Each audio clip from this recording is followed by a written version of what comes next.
Good morning. Start करते हैं। आज है मंडे मॉर्निंग, ठीक है। आज है मंडे मॉर्निंग। फ़ोन आज भी बन के नहीं आया है, पता नहीं कब बन के आएगा। फ़ोन ना हो गया, तूफान हो गया, कोई बना ही नहीं पा रहा है।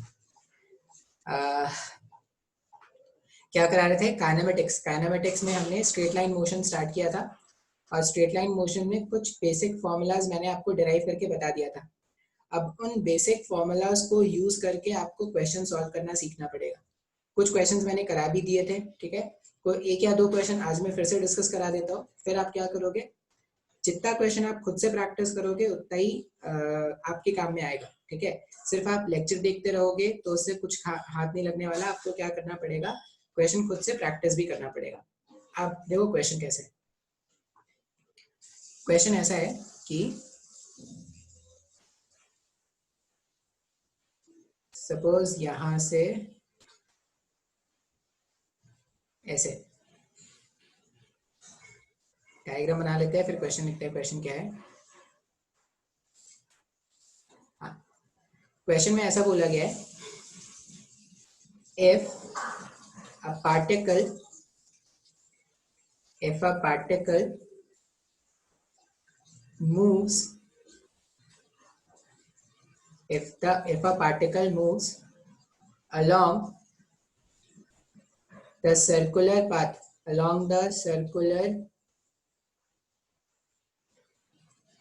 path AB with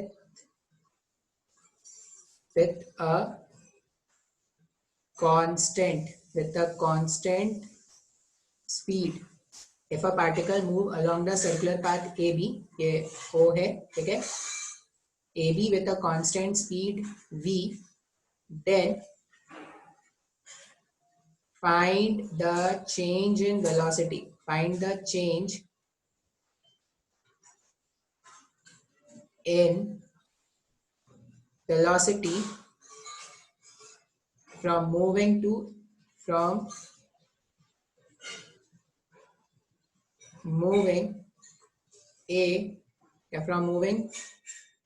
A to B. Question मैंने क्या लिखा कि एक पार्टिकल है जो क्या कर रहा है, ए से बी एक सर्कुलर पाथ है। मतलब ये जो था ना, ये जो पाथ मैंने बनाया यहाँ पे ऐसे, ये पाथ कैसा है? सर्कुलर है। अब पार्टिकल अगर इस सर्कुलर पाथ में चल रहा है तो ये बोला गया कि पार्टिकल कैसे मूव कर रहा है? पार्टिकल मूव कर रहा है कांस्टेंट स्पीड से, ठीक है। मतलब ऐसा बोलते हैं कि पार्टिकल सर्कल में चल रहा है अनडाउटेडली, लेकिन उसका स्पीड हमेशा कांस्टेंट है। अब स्पीड का मतलब क्या होता है? Numerical value. तो मान लो पार्टिकल ऐसे ऐसे हमेशा क्या कर रहा है? सर्कल में घूम रहा है विद अ कांस्टेंट स्पीड, जिसका वैल्यू इन्होंने क्वेश्चन में कितना दिया है? v का दिया है। अच्छा, अब इन्होंने क्या बोला कि जब ये पार्टिकल ए से बी चला गया, और ये ए से बी के बीच में एंगल इन्होंने कितना दिया है? ए से बी के बीच में इन्होंने एंगल दिया है π/6 का।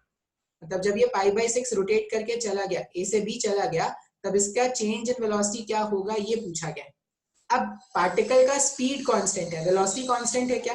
नहीं सर, कैसे पता वेलोसिटी कांस्टेंट है या नहीं?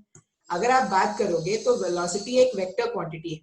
वेलोसिटी अगर वेक्टर क्वांटिटी है, इसका मतलब वेलोसिटी के पास मैग्नीट्यूड भी है और वेलोसिटी के पास डायरेक्शन भी होगा। मैग्नीट्यूड तो चेंज नहीं हो रहा। पार्टिकल अगर ए से बी घूम के ट्रैवल कर रहा है तो पार्टिकल का जो मैग्नीट्यूड है वो तो चेंज नहीं हो रहा, वो तो साफ साफ मेंशन है कि वो v बताया गया है। तो क्या चेंज हो रहा है? डायरेक्शन। अब क्या होगा, एक चीज हमेशा याद रखना, पार्टिकल जिस भी पाथ के अलोंग मूव करता है, जहां पे भी उसका डिस्प्लेसमेंट होता है, डिस्प्लेसमेंट के डायरेक्शन में ही उसका वेलोसिटी होता है। जैसे अगर देखोगे तो पार्टिकल ए से बी चलना चाह रहा है, ऐसा कुछ पार्टिकल ए से बी चलना चाह रहा है, तो अगर आप देखोगे तो किसी भी इंस्टेंट ऑफ टाइम पर ना पार्टिकल जो होता है वो टैंजेंट के डायरेक्शन में भागने की कोशिश करता है। बोलेगे सर आपको कैसे पता चला? इसके लिए क्या करते हैं कि एग्जाम्पल करो। एग्जाम्पल क्या करते हैं, एक स्टोन ले लो और उसको थ्रेड से बांध दो, और स्टोन को ऐसे ऐसे ऐसे ऐसे क्या करते हैं, जब रोटेट कराते हैं तो जिस भी पॉइंट पर आप धागे को रिलीज करते हो वो स्टोन उसी डायरेक्शन में भाग जाता है क्या? टैंजेंट के डायरेक्शन में भाग जाता है ना। इसका मतलब ये है कि हमेशा हमेशा ये जो पार्टिकल है जो सर्कल में चल रहा है वो हमेशा टैंजेंट पे जाना चाहता है। अब ये बार बार सर्कल में क्यों घूम रहा है? क्योंकि आपने उसको क्या किया है, थ्रेड से आप उसको अंदर खींचते हो। वो सब आगे समझेंगे, अभी बस इतना समझ लो कि पार्टिकल अगर सर्कुलर मोशन में है, उसका स्पीड कांस्टेंट है। स्पीड क्यों कांस्टेंट है? क्योंकि मैग्नीट्यूड नहीं बदल रहा है, ऐसा मेंशन है। लेकिन उसका वेलोसिटी चेंज हो सकता है क्या? यहाँ पर वेलोसिटी कुछ अलग होगा, यहाँ पर वेलोसिटी कुछ अलग होगा। अब अपन क्या करते हैं, ए और बी का वेलोसिटी फाइंड आउट कर लेते हैं, फिर चेंज इन वेलोसिटी भी मिल जाएगा। देखते हैं, मान लो पार्टिकल जो है वो ए पॉइंट से स्टार्ट करेगा। इस समय जब आप इसका टैंजेंट बनाओगे इस पॉइंट पर, इस पॉइंट पर अगर आप टैंजेंट बनाओगे तो वो क्या है, पूरा पूरा ऊपर जा रहा है क्या? तो मैं अगर लिखूं velocity vector eight point A, तो मैं ऐसा लिख सकता हूं क्या, v, और मैंने जे कैप लिखा। अब बोलोगे सर जे कैप कहां से आ गया? कोई भी यूनिट वेक्टर, कोई भी यूनिट वेक्टर जो y के पॉजिटिव के साइड में होता है उसको जे कैप बोलते थे क्या? तो अगर मेरे पास मैग्नीट्यूड v है और इसका डायरेक्शन क्या था, y का पॉजिटिव, तो मैं v जे कैप लिख सकता हूँ। बिल्कुल सर, लिखा जा सकता है। अच्छा, फिर जब पार्टिकल b वाले पॉइंट पर पहुंच जाएगा तो टैंजेंट कुछ ऐसा ड्रॉ करेंगे ना। अब अगर ये टैंजेंट हुआ, अगर ये टैंजेंट हुआ तो मैं यहाँ पर ना एक्सिस बना देता हूं जिससे आप एंगल फाइंड आउट कर पाओगे। ये x एक्सिस, ये y एक्सिस, ठीक है, और वेलोसिटी वेक्टर कुछ ऐसा था, इस तरह से। इसको अलग कलर से बनाते हैं वेलोसिटी वेक्टर। इस तरह से हमारे पास क्या है, वेलोसिटी वेक्टर है। अब ध्यान से देखना एंगल कैसे ढूंढ रहे हैं। ये इस पे आके परपेंडिकुलर है क्या? अगर मैंने इसको x माना था, ये इस पे परपेंडिकुलर है तो ये 90 डिग्री होगा। ये 90 हुआ अगर, मतलब ये एंगल कितना हो जाएगी, पाई बाई 6, पाई बाई 6 का मतलब 30 डिग्री हो गया, तो ये भी 60 डिग्री हो जाएगा। अच्छा, ये 60 तो ये 30। फिर से इस पर, ये अगर वो सर्कुलर पाथ में मूव कर रहा है, अगर इस तरह के सर्कुलर पाथ में मूव कर रहा है, ये रेडियस है, ये टैंजेंट है। रेडियस और टैंजेंट हमेशा एक दूसरे के परपेंडिकुलर होते हैं ना, आपने प्रॉपर्टीज में पढ़ा होगा क्लास 9th में 10th में। अब अगर ये 30 डिग्री है, मतलब ये एंगल कितना हो जाएगा, 60 डिग्री हो जाएगा क्या? अब अगर आप देखोगे तो ये आपका x एक्सिस है, ये आपका y एक्सिस है। x एक्सिस से पार्टिकल ने क्या किया है, 60 डिग्री का एंगल फॉर्म करके रखा है क्या? तो जो पार्टिकल था उसका वेलोसिटी अगर मैं लिखूं पॉइंट बी पर, तो इस वेलोसिटी, ये जो वेलोसिटी है इसका एक कंपोनेंट, कॉस कंपोनेंट x के नेगेटिव की तरफ आ रहा है, तो उसको लिख सकते हैं v cos 60, v cos 60 minus आई कैप लिख सकते हैं, और उसका j कंपोनेंट अगर आप देखोगे तो वो हो जाएगा v sin 60 j कैप। अब डेल्टा v वेक्टर, मेरे को चेंज इन वेलोसिटी फाइंड करना है, तो चेंज इन वेलोसिटी हमेशा क्या होता है, final velocity minus initial velocity. Finally अगर आप वेलोसिटी देखोगे तो फाइनल वेलोसिटी कितना है, v cos 60, v cos 60 को लिखा जा सकता है v √3 डिवाइडेड बाई 2 माइनस में आई कैप साइन 60, साइन 60 हो जाएगा हाफ, तो ये हो जाएगा v by 2 J cap minus में v जे कैप। अब अगर आप यहाँ पे delta v vector find out करोगे ना, तो डेल्टा v वेक्टर हो जाएगा v √3 by 2 I cap minus v by 2 J cap. अब अगर आई कैप और जे कैप में आपको वेक्टर गिवन है तो आप इसका मैग्नीट्यूड भी फाइंड आउट कर सकते हो क्या? तो इसका मैग्नीट्यूड भी पूछा जा सकता है। अब डिपेंडिंग ऑन द क्वेश्चन और ऑप्शंस जो गिवन होगा उस हिसाब से आपका आंसर आएगा। इस तरह का क्वेश्चन बहुत लोगों ने मेरे से वेक्टर में पूछा था, इसलिए मैंने ये क्वेश्चन बता दिया। स्पीड कांस्टेंट है, इसका ये मतलब कभी नहीं है कि वेलोसिटी चेंज नहीं होगा। अगर पार्टिकल का स्पीड कांस्टेंट है लेकिन वो बार बार अपने डायरेक्शन को चेंज कर रहा है, उस केस में भी क्या होता है, पार्टिकल के पास वेलोसिटी होता है। अच्छा, अगर मैंने बोला होता, इसी क्वेश्चन में मैंने बोला होता कि ए से बी पहुंचने का टाइम जो है, मान लो इसी क्वेश्चन में बोलता कि ए से बी पहुंचने का टाइम जो है वो 10 सेकंड है, तो चेंज ऑफ वेलोसिटी वेक्टर पता है, अगर आप इसको डेल्टा टी से डिवाइड कर दोगे तो एक्सेलरेशन वेक्टर मिल जाएगा क्या? अगर मेरे को, जैसे हम क्या जानते हैं एक्सेलरेशन को क्या लिखते हैं, आप इसको स्क्रीन पॉज करके नोट कर लेना। हम एक्सेलरेशन का बेसिक डेफिनेशन क्या जानते हैं, एक्सेलरेशन जो है वो delta we upon delta T है क्या? आप इसका मैग्नीट्यूड यहां से निकाल सकते हो ना, इसको सिंप्लीफाई करके आप इसका मैग्नीट्यूड निकाल सकते हो। डेल्टा वी मैंने आपको बता दिया, और मैंने आपको बोल दिया कि मान लो डेल्टा टी अगर 10 सेकंड का होता तो आप इस वाले केस में एक्सेलरेशन भी फाइंड आउट कर सकते थे क्या? हाँ या ना? जब भी हमसे पूछा जाए कि एक्सेलरेशन फाइंड आउट करना है तो आप सिंपली क्या करना, चेंज इन वेलोसिटी कैलकुलेट कर लेना। अगर आपने किसी तरह से चेंज इन वेलोसिटी कैलकुलेट कर दिया तो आप क्या कर सकते हो, एक्सेलरेशन भी फाइंड आउट कर सकते हो। ठीक है, स्क्रीन को पॉज करके क्वेश्चन को नोट कर लेंगे। मैं थोड़ा पॉज कर दे रहा हूँ, मैं पॉज करके दोबारा से स्टार्ट करूंगा, तब तक मैं क्वेश्चन भी लिख लूंगा।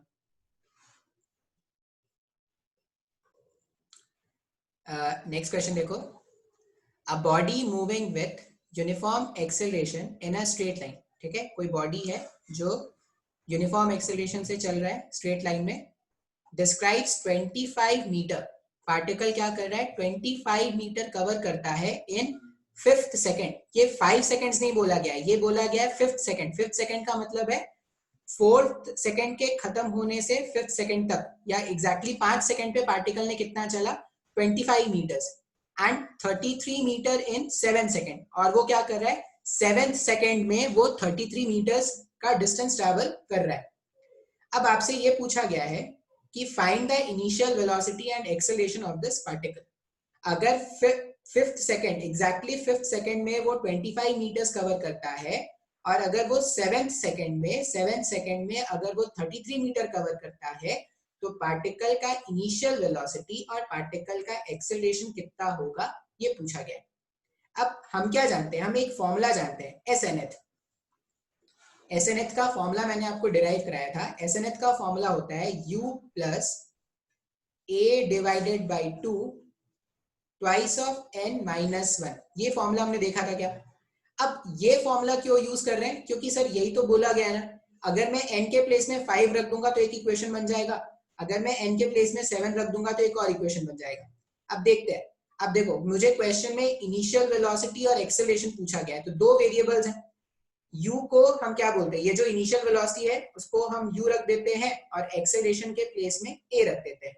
अब इसको अगर आप सिंप्लीफाई करोगे तो SNF सिनेरियो 1 के लिए अगर मैं बात करूं तो SNF कितना है 25 इक्वल्स टू, u का वैल्यू नहीं पता तो u रहने देते हैं, एक्सेलरेशन का वैल्यू भी नहीं पता तो a/2 रहने देते हैं, ये 2 इंटू n के प्लेस में 5 रखना है क्या -1। अब इसको जब आप सिंप्लीफाई करोगे तो कितना आ जाएगा 25 equals to u plus a/2, 2 into 5 is 10, 10 minus 1 is 9। तो इस तरह से मेरे पास एक इक्वेशन आ रहा है। मैं इस इक्वेशन को थोड़ा अच्छा बना देता हूँ। अच्छा मैं ना इसको क्वेश्चन को रब कर देता हूँ, आप स्क्रीन पॉज करके क्वेश्चन नोट कर लेना, क्योंकि मेरे को स्पेस चाहिए क्वेश्चन सॉल्व करने के लिए।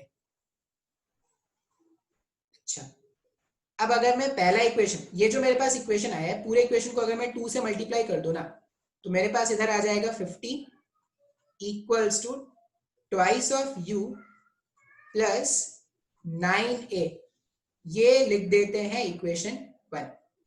उसी तरह इन्होंने क्या बोला था कि SNF का वैल्यू 33 मीटर्स का है जब 7th सेकेंड की बात की गई थी।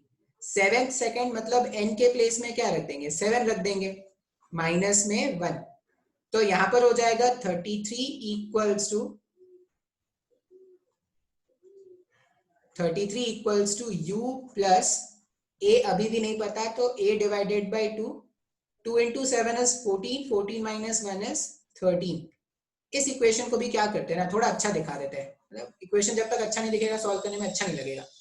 अच्छा दिखने के लिए क्या करते हैं 2 से मल्टीप्लाई। अब अच्छा दिखने के लिए इसमें बिंदी और टिकली और मेकअप नहीं करना है अपने को, अपन को करते हैं इसको 2 से मल्टीप्लाई कर देते हैं, तो ये हो जाएगा 66 equals to twice of u plus 13a।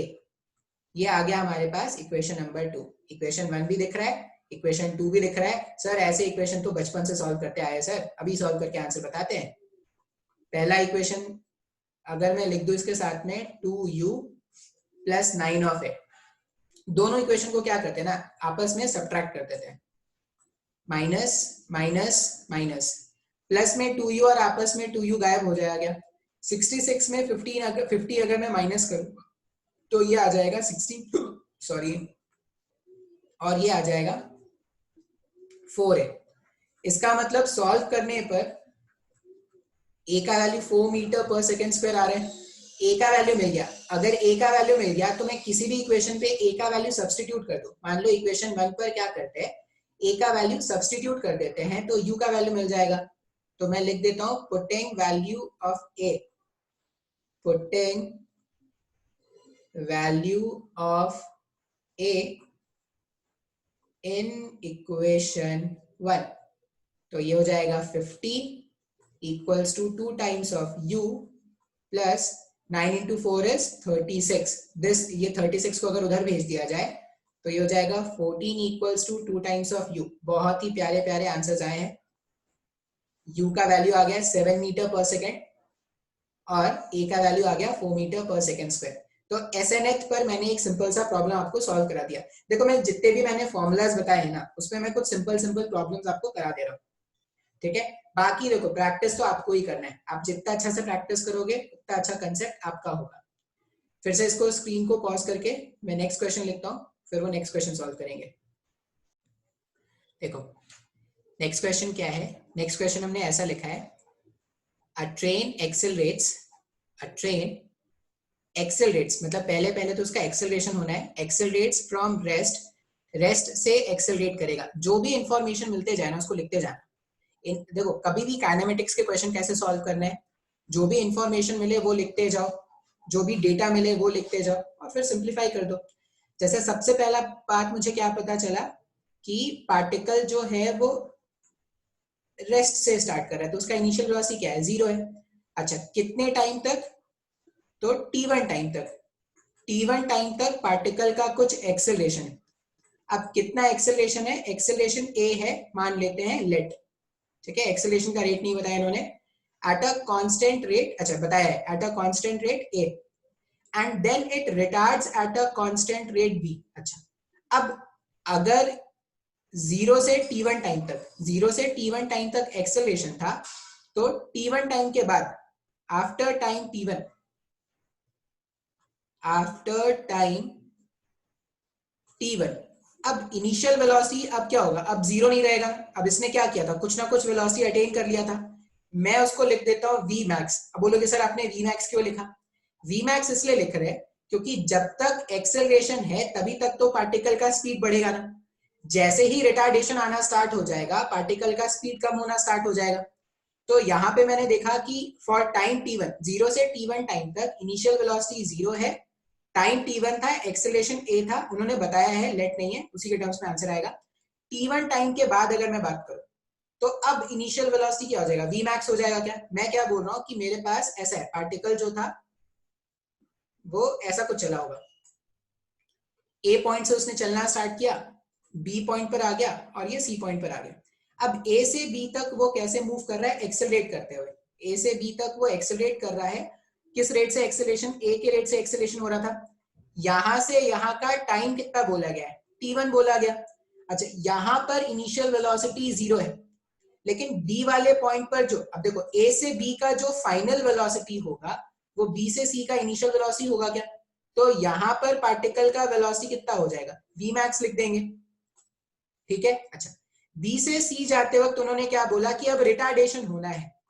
अगर रिटार्डेशन होना है, अगर मैंने इस डायरेक्शन को पॉजिटिव माना है तो रिटार्डेशन होने के लिए एक्सेलरेशन ऑपोजिट डायरेक्शन होना चाहिए था, तो रिटार्डेशन क्या लिखेंगे, माइनस बी लिख देंगे रिटार्डेशन, रिटार्डेशन माइनस बी लिखा। अच्छा सी पॉइंट पर फाइनली जाकर स्पीड क्या हो जाएगा, वापस से 0 हो जाएगा, क्यों, क्योंकि देखो rate B for time t2, यहाँ पे जो टाइम है, टाइम कितना था, टाइम t2 का लेना है और वापस से रेस्ट में आ जाना है। इसका मतलब मेरा जो मोशन है टोटल ए से सी का, उसमें आधा डिस्टेंस में एक्सेलरेट करते हुए ट्रैवल करूंगा और आधा डिस्टेंस में रिटार्ड करते हुए ट्रैवल करूंगा क्या। अब मैं क्वेश्चन को क्या करता हूँ, सॉल्व करता हूँ, जो भी मेरे को इन्फॉर्मेशन, अच्छा after time t1, after time t1 finally velocity 0 हो जाएगा क्या, रिटार्डेशन का रेट यहाँ पर माइनस बी है, एक्सेलरेशन का रेट माइनस बी है, या ऐसा बोल दो रिटार्डेशन बी का है, और टाइम कितना चलने देना है, t2 टाइम तक चलने देना है। अब क्वेश्चन को पढ़ के सबसे पहला काम आपको यही करना होता है, इंफॉर्मेशन कलेक्ट करना। अगर आपने क्वेश्चन पढ़ा और प्रॉपरली आपने इंफॉर्मेशन कलेक्ट कर लिया तो आपसे क्वेश्चन सॉल्व हो जाएगा, क्योंकि उसके बाद से फॉर्मूलाज में वैल्यूज पुट करने होते हैं। जो भी थॉट प्रोसेस है या जो भी सोचना है, बस इंफॉर्मेशन कलेक्ट करने में ही सोचना होता है। अब मैं पहले सॉल्व करता हूं for A to B, for A to B. अब अगर मैं ए टू बी के बारे में बात करूं तो ए टू बी में देखो v equals to U plus A T का फॉर्मूला यूज कर रहे हैं। मुझे टाइम का रेशियो कैलकुलेट करना है, t1 और t2 का रेशियो कैलकुलेट करना है ना। अच्छा a से b में इनिशियल वेलोसिटी कितना था सर, 0 था, फाइनली वेलोसिटी v max हो गया था क्या, तो v max को एक्सेलरेशन, एक्सेलरेशन का रेट यहाँ पर a का है और टाइम कितना लगना था, t1 टाइम लग चुका है, a से b का टाइम उन्होंने कितना बताया, t1 बताया। अच्छा फिर इन्होंने क्या बोला, T2 टाइम कौन सा था, फॉर टाइम T2, अच्छा यहां से आकर टाइम T2 है। अब अगर मैं बात करूं फॉर B2C, B से C के लिए बात करूं तो जो A से B का फाइनल वेलोसिटी है वो B से C का इनिशियल हो जाएगा ना। तो इस केस में अगर मैं इनिशियल वेलोसिटी लिखूंगा तो वो क्या हो जाएगा, V max के इक्वल हो जाएगा। अच्छा, एक्सेलरेशन यहाँ पर माइनस बी का है, एक्सेलरेशन जो है वो माइनस बी का है, और टाइम जो है वो कितना है, T2। अब फिर से अगर मैं क्वेश्चन को आगे सॉल्व करना स्टार्ट करूं, मैं क्वेश्चन को सॉल्व करूंगा B से C के लिए। B से C के लिए फिर से अगर मैं V equals to U plus AT का फॉर्मूला यूज करूं, इस बार फाइनल वेलोसिटी जीरो है क्या, क्योंकि फाइनली पार्टिकल रेस्ट में आ गया है। जीरो इक्वल्स टू U के प्लेस में V max लिख सकते हैं, V max minus of V max, acceleration के प्लेस में माइनस बी रख दिया और टाइम रख दिया T2। अच्छा, यहां से अगर मैं V max का वैल्यू फाइंड आउट करूं तो V max को B टाइम्स ऑफ T2 लिखा जा सकता है क्या। अब मेरे पास ये पहला इक्वेशन है, यहाँ पर V max AT1 आया है, ये दूसरा इक्वेशन है जहां पर V max BT2 आया है। अब अगर मेरे पास दो इक्वेशन है और दो इक्वेशन से मैंने दो वैल्यूज कैलकुलेट कर लिए, दोनों इक्वेशन अगर 1 और 2 देखोगे ना तो LHS के वैल्यूज इक्वल है। अगर LHS इक्वल है मतलब RHS भी इक्वल होगा क्या, मतलब 1 और 2 से कंपेयर ये किया जा सकता है कि AT1 जो है वो BT2 के इक्वल है। इसका मतलब T1 अपॉन T2 का रेशियो जो पूछा गया है वो B अपॉन A। ये आपके क्वेश्चन का आंसर है। मैंने कुछ कुछ क्वेश्चन सॉल्व करके आपको दिखाया है, फिर से बोल रहा हूँ जितना प्रैक्टिस आप करोगे उतना अच्छा आप सीख पाओगे, ठीक है। ये मैंने आपको तरीका बता दिया कि इस तरह से क्वेश्चन को पढ़ना है, क्वेश्चन को पढ़ के इंफॉर्मेशन कलेक्ट करना है। एक बार आपने प्रॉपरली इंफॉर्मेशन कलेक्ट कर लिया तो आप क्या करोगे, डायग्राम बना के क्वेश्चन को सॉल्व करना। बहुत ही आसान होता है, काइनेमेटिक्स के प्रॉब्लम इतने कोई आपको डेंजरस नहीं लगने वाले। अब वन डायमेंशनल मोशन का ही एक सब पार्ट होता है मोशन अंडर ग्रेविटी या free fall. Motion under gravity, motion under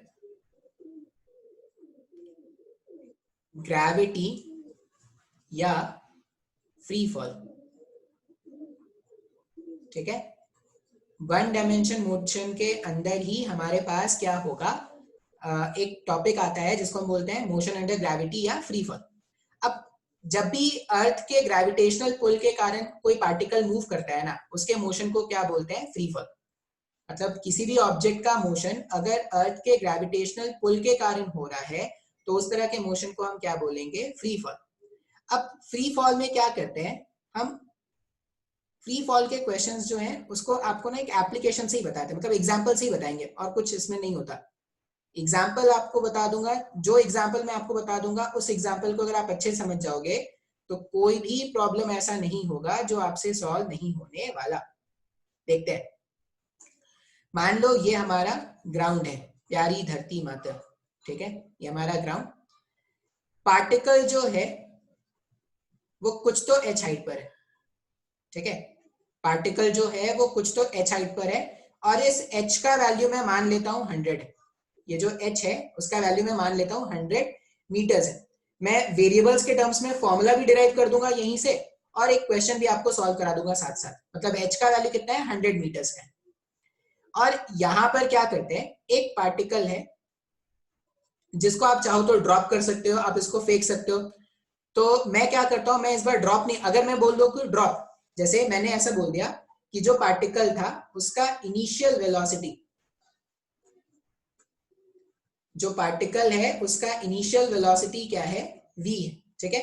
अब अगर इसी तरह के क्वेश्चन में बोल दिया होता कि पार्टिकल को ड्रॉप किया गया है तो अब बस क्या कर लेते, v का वैल्यू मान लेते 0, ठीक है। मैंने इसको कुछ वेलोसिटी नीचे की तरफ दे दिया है, इसका मास है m, उसे फर्क नहीं पड़ता, मास मैंने m बता दिया। अब आप क्वेश्चन देखोगे तो क्या क्या फाइंड कर सकते हैं।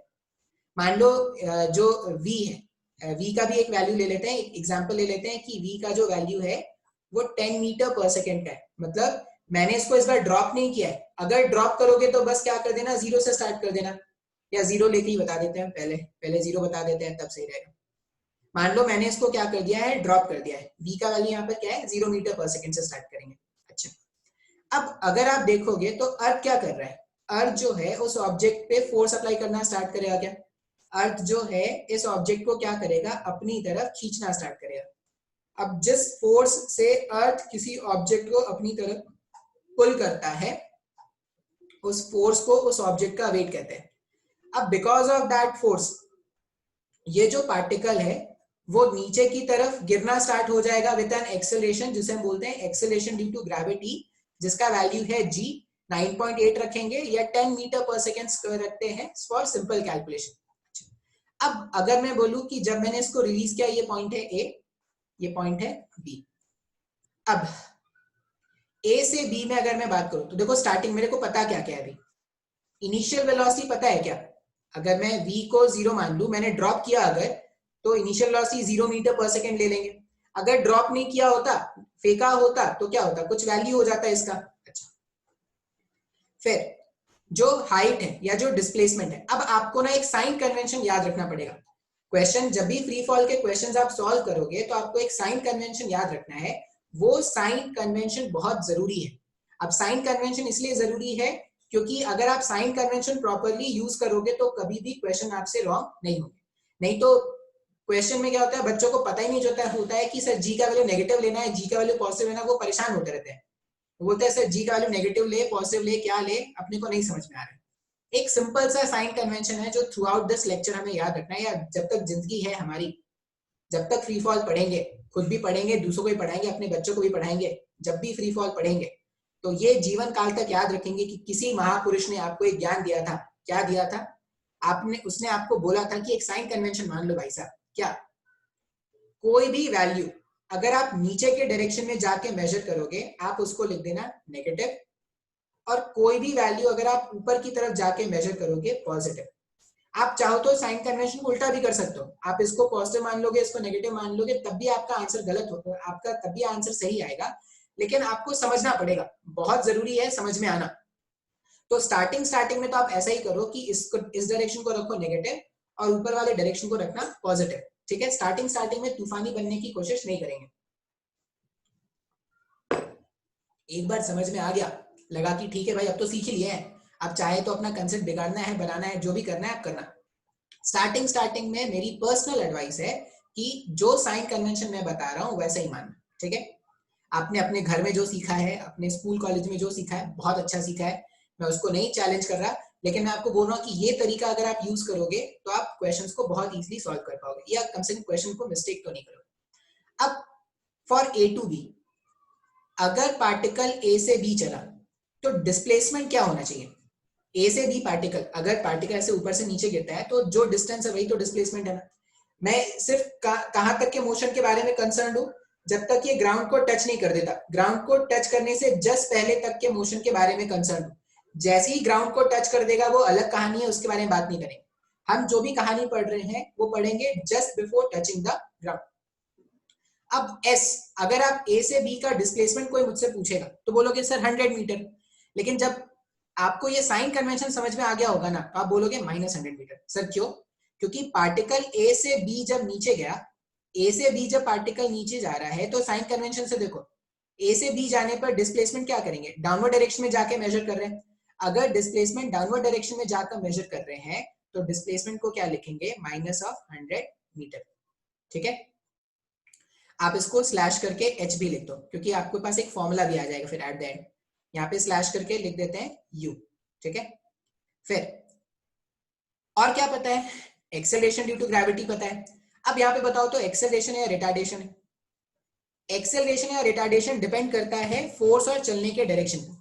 अभी पार्टिकल गिरना भी नीचे चाहता है और फोर्स भी नीचे, मतलब एक्सेलरेशन है क्या, एक्सेलरेशन है। फिर भी अगर आप साइन कन्वेंशन के हिसाब से देखोगे तो जो g का वैल्यू है उसको मैं क्या रखूंगा, -10 रखूंगा क्या।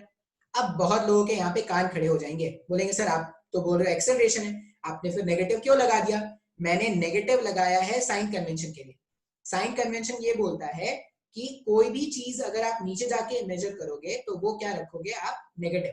तो यहाँ पर जो मेरे पास एक्सेलरेशन है ना उसको मैंने क्या रखा, नेगेटिव रखा।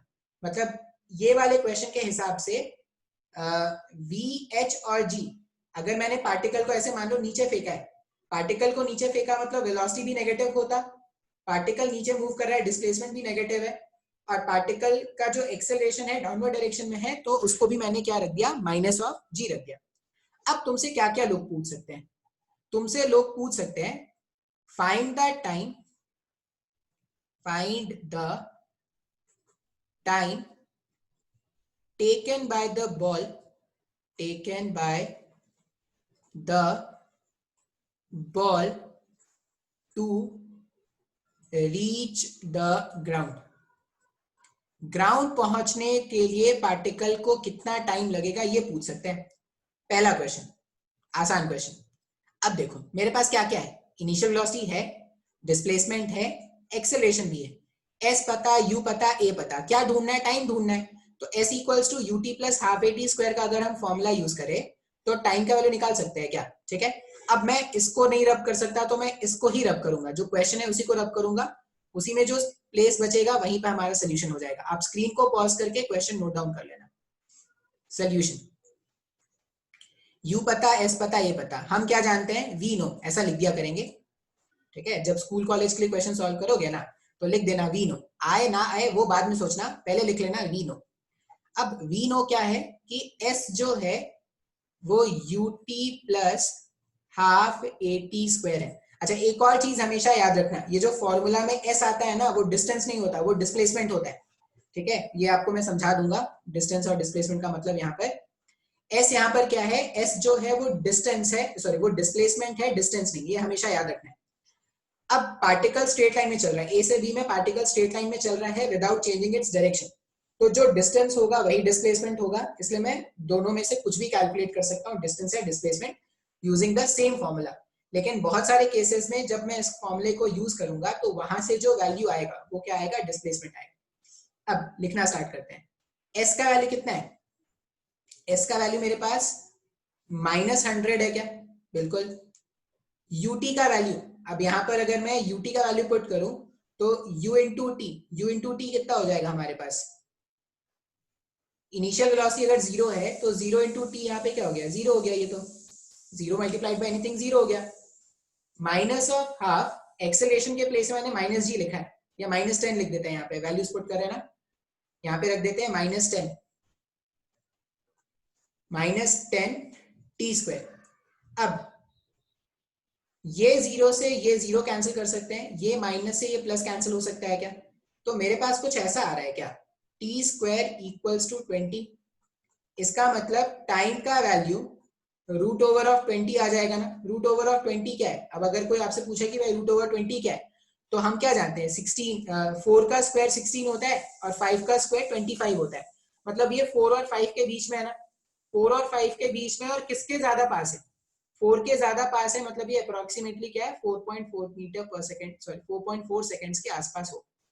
ये हो गया एक सिंपल सा क्वेश्चन, एस पता था, यू पता था, टी पता था, सिंप्लीफाई किया, आंसर आ गया। मान लो मेरे को कोई ऐसा बोलता कि इसमें एक फॉर्मूला, देखो आप चाहो तो फॉर्मूला भी याद कर सकते हो, आप चाहो तो सिंपली क्वेश्चन को ऐसे ही सॉल्व कर सकते हो। मान लो मेरे को फॉर्मूला डिराइव करना है कि मैंने अगर एक पार्टिकल को टॉप से ड्रॉप कर दिया तो कितने टाइम पर वो ग्राउंड को हिट करेगा। डिस्प्लेसमेंट के प्लेस में -h लिख सकते हैं, ड्रॉप किया है मैंने, ड्रॉप किया है मतलब ut वाला टर्म क्या हो जाएगा, 0 हो जाएगा, और ये हो जाएगा minus of half G T square, ऐसा लिखा जा सकता है। फिर से ये -h से ये माइनस कैंसिल हो जाएगा, तो ट्वाइस ऑफ h अपॉन जी, ये टी स्क्वायर के बराबर है क्या, twice of h upon G T square के बराबर है अगर, इसका मतलब टाइम जो है वो root over of 2h upon g, ऐसा कुछ होगा क्या। अब इसको बहुत सारे बुक्स में फॉर्मूला के नाम से लिख के दे देते हैं, अरे भाई अगर तुमको basic formula s equals to ut plus half A T square आता है तो तुमको इसकी जरूरत है क्या, आप फॉर्मूले में डायरेक्टली वैल्यू पुट करोगे तब भी वही आएगा। अगर फॉर्मूला नहीं आता है तब भी कोई दिक्कत नहीं है, जैसे देखो h कितना था, h हमारे पास 200 है, g कितना है, g हमारे पास 10 था, 0 0 कैंसिल कर दिया, कुछ मिस्टेक हो गया क्या, सॉरी h हमारे पास 100 था, सिंप्लीफाई करोगे तो रूट ओवर 20 आ गया क्या। तो तुम चाहो तो इसको एज अ, ये जो स्क्वायर ब्रैकेट में लिखा है उसको एज अ फॉर्मूला बना के याद कर लो, या जो basic formula s equals to ut plus half A T square का तुमको आता है उससे तुम क्वेश्चन को सॉल्व करो, जैसी आपकी मर्जी, आपको क्वेश्चन वैसे सॉल्व करना है। बात समझ में आया क्या, बिल्कुल सर, ये तो बहुत ही आसान था। अच्छा अब और क्या पूछ सकते हैं, सबसे पहले उन्होंने पूछा टाइम, वो ये भी पूछ सकते हैं क्या कि जो पार्टिकल है वो किस वेलोसिटी से ग्राउंड को हिट करेगा। सेकंड क्वेश्चन क्या पूछ सकते हैं, सेकंड क्वेश्चन पूछ सकते हैं find the velocity with which the particle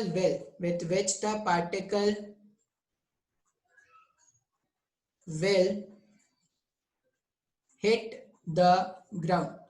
जो पार्टिकल है वो ग्राउंड को कितने स्पीड से हिट करेगा, ये भी तो पूछा जा सकता है ना। अब देखो ए से बी में आपके पास इनिशियल वेलोसिटी है, आपके पास डिस्प्लेसमेंट भी है, आपके पास एक्सेलरेशन भी है। क्या पूछा गया है, फाइनल वेलोसिटी पूछा गया है। अच्छा, मैंने टाइम भी कैलकुलेट कर लिया ना, अब तो टाइम भी पता है, तो s equals to UT plus half A T square. नहीं, अब मेरे को एक ऐसा फॉर्मूला चाहिए जहां पर v आ जाए, तो मैं v square equals to U square plus 2as, ये एक फॉर्मूला जानता हूँ, और v equals to U plus A T का भी एक फॉर्मूला जानते हैं क्या। अब मैं ये फॉर्मूला भी यूज कर सकता हूँ, ये फॉर्मूला भी यूज कर सकता हूँ ना, दोनों में से कोई भी फॉर्मूला यूज करके मैं रिक्वायर्ड आंसर फाइंड कर सकता हूँ क्या। क्यों सर, मान लो सर मैं सेकंड वाला फॉर्मूला यूज करूंगा, तो सेकंड वाला फॉर्मूला मेरे को v कैलकुलेट करना है। इनिशियल वेलोसिटी क्या था, 0 था, लिखने की जरूरत नहीं है। एक्सेलरेशन है -10 और टाइम कितना आया था, अप्रोक्सीमेटली 4.4 आया था क्या। मतलब ये सॉल्व करने पर v का वैल्यू जो है माइनस ऑफ माइनस में 44 आ जाएगा क्या। अब बोलोगे सर ये नेगेटिव क्यों आया, फिर नेगेटिव आया इसीलिए क्योंकि पार्टिकल डाउनवर्ड डायरेक्शन में चल रहा है। ग्राउंड को हिट करने से जस्ट पहले तक पार्टिकल तो डाउनवर्ड डायरेक्शन में ही चल रहा है ना। पार्टिकल अगर डाउनवर्ड डायरेक्शन में चलेगा तो उसका जो वेलोसिटी होगा वो तो नेगेटिव ही होगा। एग्जाम में जब क्वेश्चन आएगा ना तुमसे ये पूछा जाएगा फाइंड इट्स वेलोसिटी, तो वेलोसिटी में लिख देना -44। माइनस क्यों, क्योंकि तुमको डायरेक्शन भी बताना है और तुमको मैग्नीट्यूड भी बताना है। लेकिन अगर तुमसे एग्जाम में पूछा जाए find the speed with which the particle will hit the ground, तो आप लिखना सिर्फ 44। कोई अगर स्पीड पूछ रहा है मतलब उसको सिर्फ मैग्नीट्यूड बताना है, कोई अगर वेलोसिटी पूछ रहा है तो आपको मैग्नीट्यूड और डायरेक्शन दोनों दिखाना है। तो ये नेगेटिव साइन यहाँ पर क्या होगा, नेगेटिव साइन ये बता रहा है कि particle is moving in the downward direction. ये भी कैलकुलेट कर सकते हैं। अच्छा, अगर मैं यहाँ पर वेलोसिटी कैलकुलेट कर सकता हूँ तो मैं कहीं बीच में भी कैलकुलेट कर सकता हूँ क्या। मान लो कोई मुझसे ये पूछता कि 2 सेकंड के बाद पार्टिकल का वेलोसिटी बताओ, ड्रॉप करने के 2 सेकंड बाद पार्टिकल का क्या वेलोसिटी होगा ये ढूंढ के बताओ। बहुत ही आसान है सर, आराम से बता सकते हैं। फिर से v equals to U plus A T का फॉर्मूला यूज कर लेते हैं। अब क्या करते हैं, दूसरा क्वेश्चन देखते हैं, अच्छा क्वेश्चन इसी का। अब डेटा तो मुझे लगता है आपको याद हो गए होंगे, तो डेटा को भी हटा देते हैं। क्वेश्चन है find the velocity of the particle when the object is at the mid of the height। जब ये पार्टिकल जो है वो हाइट के आधे पर होगा, मिड ऑफ द हाइट पर होगा, तब इसका क्या वेलोसिटी है वो बताना है। अब फिर से देखो क्या क्या डेटा मेरे को पता है। इनिशियल वेलोसिटी पता है सर, एक्सेलरेशन इसका 0 है, acceleration due to gravity -g रखेंगे, डाउनवर्ड डायरेक्शन में है।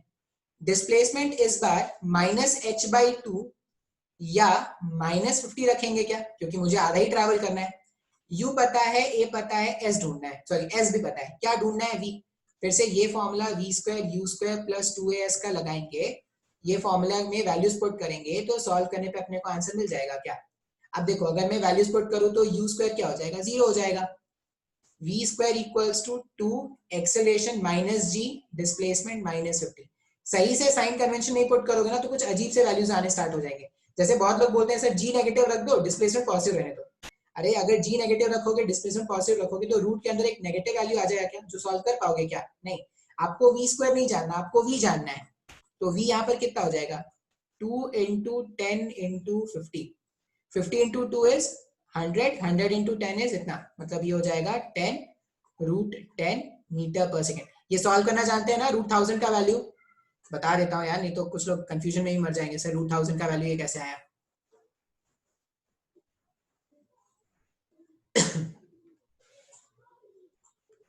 मान लो मुझे 1000 का रूट फाइंड करना है, 1000 को मैं 10 से डिवाइड करूंगा तो क्या हो जाएगा, 100 हो जाएगा। फिर से 10 से डिवाइड करूंगा तो 100 हो जाएगा। इस 1000 को ऐसा लिखा जा सकता है क्या, 10 इंटू 10 इंटू 10। अब अगर रूट कैलकुलेट करोगे तो इधर भी रूट कैलकुलेट करो, 2 10 के बदले में एक 10 बाहर निकाल दो और एक पे क्या चढ़ा दो, रूट। तो इस तरह से रूट निकालते हैं। तो ये मेरे पास क्या हो गया, क्वेश्चन हो गया। अब तुम ध्यान से सोचो, ए से बी में कुछ भी तुमसे पूछ लिया जाए, किसी पॉइंट का स्पीड, किसी पॉइंट का डिस्प्लेसमेंट, किसी पॉइंट का टाइम, सब कैलकुलेट कर सकते हो क्या? बहुत ही आसान है ना सर, ये तो बहुत ही आसान था। तो ये हो गया हमारे पास टाइप 1 प्रॉब्लम, ठीक है। अच्छा, इसी में अगर मेरे को वेरिएशन लाना होता, देखो कैसे वेरिएशन लाते। इसी क्वेश्चन में अगर मेरे को वेरिएशन लाना है, अब मैं क्या करता हूँ, पार्टिकल को ड्रॉप नहीं करके पार्टिकल को फेंकता हूँ और तूफानी बनते हैं, पार्टिकल को ऊपर फेंकते हैं। जो पार्टिकल है, सपोज इसको इस बार इनिशियल वेलोसिटी, आप इसको अलग से नोट करना, ऐसा नहीं कि सब कुछ यहीं पे लिखे जा रहे हो। इस बार पार्टिकल को क्या करते हैं ना, ऊपर की तरफ फेंक देते हैं। कितने स्पीड से? 20 मीटर पर सेकेंड के स्पीड से, ठीक है। अब इस वाले क्वेश्चन में फिर से पूछा गया है, find the time taken by the particle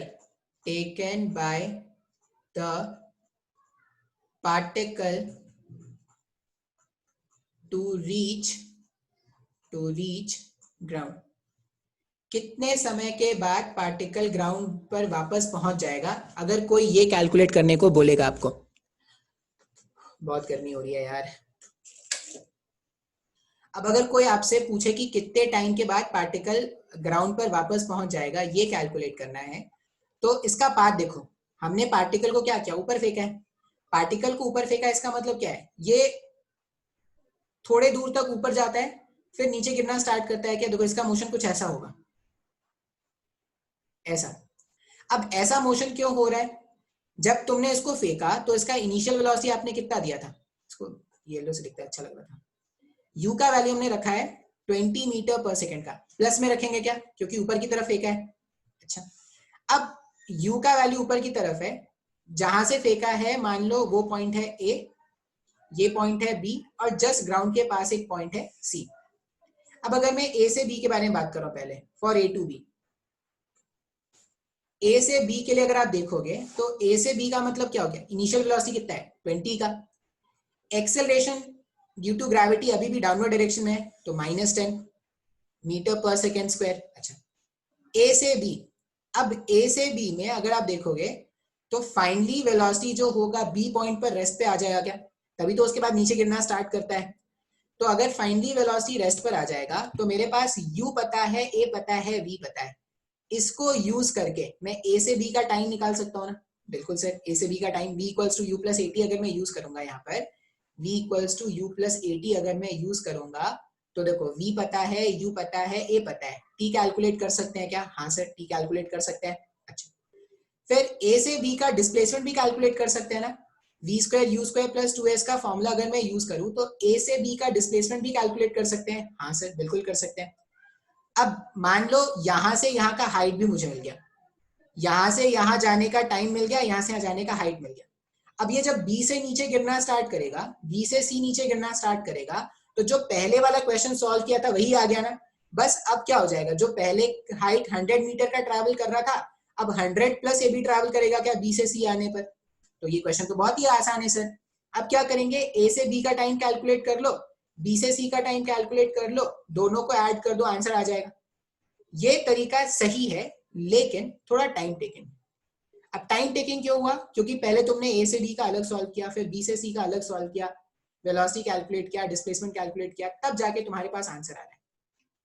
question को सॉल्व करने का एक आसान तरीका है क्या, पार्टिकल जब ए से बी गया, तो डिस्प्लेसमेंट कितना हुआ पार्टिकल का? सर डिस्प्लेसमेंट तो हम ये जानते हैं कि जब भी पार्टिकल किसी भी डायरेक्शन में मूव करे, उसका स्टार्टिंग पॉइंट से लेकर उसके एंड पॉइंट तक, स्टार्टिंग पॉइंट से एंड पॉइंट तक जो भी वो लेंथ ट्रैवल करता है, ठीक है, स्टार्टिंग पॉइंट से एंड पॉइंट तक जो भी लेंथ वो ट्रैवल करता है वही डिस्प्लेसमेंट है क्या?